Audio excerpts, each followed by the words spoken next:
15 years is enough time to grow older, to adapt, to let go of familiar voices and small habits, like the way someone stirred sugar into their coffee.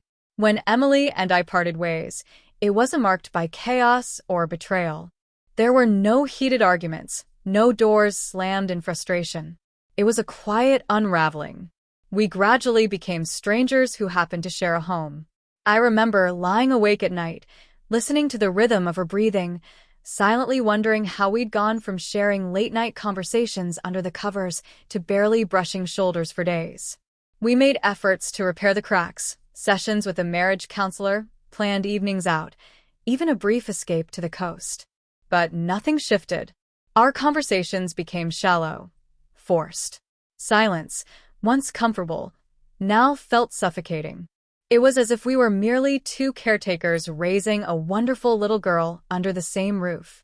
One night, after our daughter had gone to bed, Emily looked at me with weariness in her eyes and said, almost in a whisper, "I think we both know this isn't working anymore." I nodded in agreement. There were no tears, no angry words. A few weeks later, she packed her things and moved out. The first few years that followed were the most difficult, not because I missed her, exactly, but because I missed the life we never got to build together. I longed for the quiet dreams we once shared in the dark before life grew too complicated. I missed waking to the scent of her shampoo, the way she used to hum while making breakfast. I tried putting myself out there, dating, hoping for something to feel right, but every encounter felt hollow. I'd come home, pour a drink, and sit in the stillness of an empty house. We only stayed in contact for our daughter's sake. Our conversations were reduced to logistics, school pickups, tuition, appointments. And when our daughter finally left for college, even those minimal exchanges stopped. No more calls. No more texts. We faded entirely from each other's lives. I accepted that. I figured that chapter was over, sealed shut. Then, completely out of the blue, I received a message from an unfamiliar number. I almost deleted it, assuming it was junk. But then I read the first line. "Hey, it's me, Emily." My heart skipped a beat. I stared at the screen, stunned, trying to grasp why she was reaching out after all this time. Her message was brief, but hit with unexpected weight. "I know this is sudden, but you've been on my mind a lot lately. I just wanted to say I'm sorry for everything." I must have read those words 5 times. I didn't know how to respond. Should I tell her I had been waiting for something like this? Or that none of it mattered anymore? I didn't reply that night. Or the next. But on the 3rd evening, after rereading her words for what felt like hours, I finally typed back, "Thank you. That means more than you know." Her reply came quickly.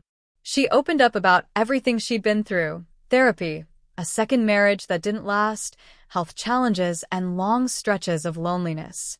She confessed that as she aged, she found herself reflecting more on the past. She told me she realized how emotionally distant she had been during our marriage, how she blamed me for things that weren't mine to carry. She said she never stopped feeling remorse for how it all ended. From there, we began to reconnect. Slowly, carefully. It wasn't romantic. It wasn't about rekindling something lost. It felt like two people gently stitching up wounds that had long been left open. We talked about our daughter, shared old memories, often remembering them differently. We even laughed a couple of times, which felt strange and bittersweet. I hadn't laughed with Emily in nearly 20 years. Then she said something that caught me completely off guard. "I used to think you were the reason everything fell apart, but now I realize I didn't even know how to love myself back then. So, how could I have loved you properly?" That sentence cracked something inside me. I had carried quiet guilt for years, always wondering if I was the one who failed her, who wasn't enough. And here she was, after all this time, telling me I wasn't to blame.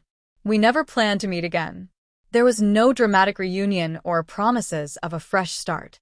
We just kept talking now and then. And through those simple exchanges, something began to shift inside me. I wouldn't call it forgiveness. It felt more like clarity, like closure. 15 years after we divorced, my ex-wife reached out with a message I never expected. And though it didn't erase the past, it gave me the peace I didn't know I still needed. Sometimes we don't need to revisit what once was, we just need to finally be understood. And after all that time, I finally felt like I was